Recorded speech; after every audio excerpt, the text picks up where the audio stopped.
ಸಂಸದ ಸಾಗರ್ ಖಂಡ್ರೆ ಅವರು ಕರ್ನಾಟಕ ಮತ್ತು ಉತ್ತರ ಕರ್ನಾಟಕದ ಜನರಿಗೆ ಆಗುತ್ತಿರುವಂತಹ ಸಮಸ್ಯೆಗಳ ಕುರಿತು ಇಂದು ಸಂಸತ್ತಿನಲ್ಲಿ ಧ್ವನಿಯನ್ನ ಎತ್ತಿದ್ದಾರೆ. ಬೇಸಿಗೆ ಕಾಲ ಬಂತು, ಜನರು ನೀರಿಗಾಗಿ ಹಾಹಾಕಾರ ಮಾಡ್ತಾ ಇದ್ದಾರೆ.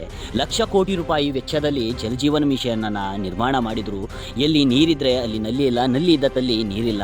ಇದು ಒಂದು ಜನರಿಗೆ ನೀರುಣಿಸುವ ಹೆಸರಿನಲ್ಲಿ ಲಕ್ಷ ಕೋಟಿ ರೂಪಾಯಿ ಹಾಳಾಗ್ತಾ ಇದೆ. ಆದರೂ ಜನರಿಗೆ ನೀರು ಸಿಗ್ತಾ ಇಲ್ಲ. ಇದರ ಕುರಿತು ಸಂಸತ್ತಿನಲ್ಲಿ ಧ್ವನಿಯನ್ನ ಎತ್ತಿ ನಮ್ಮ ಭಾಗದ ಜನರಿಗೆ ನೀರಿನ ವ್ಯವಸ್ಥೆ ಸರಿಯಾಗಿ ಮಾಡಬೇಕು ಎನ್ನುವ ಮಾತುಗಳನ್ನು ಸಂಸತ್ತಿನಲ್ಲಿ ಬೀದರ್ ಲೋಕಸಭಾ ಕ್ಷೇತ್ರದ ಸಂಸದರಾದ ಸಾಗರ್ ಖಂಡ್ರೆ ಅವರು ಸಂಸತ್ತಿನಲ್ಲಿ ಧ್ವನಿಯನ್ನ ಎತ್ತಿದ್ದಾರೆ. ಏನು ಮಾತನಾಡಿದ್ದಾರೆ ಅನ್ನೋದು ನೋಡೋಣ ಬನ್ನಿ.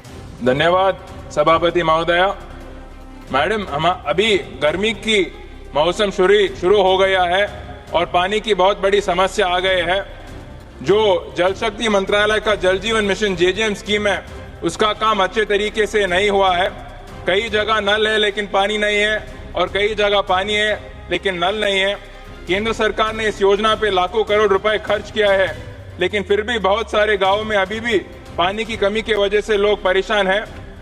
Madam, one of the reasons for this failure of the scheme is because the source of the water was not sufficient in most cases.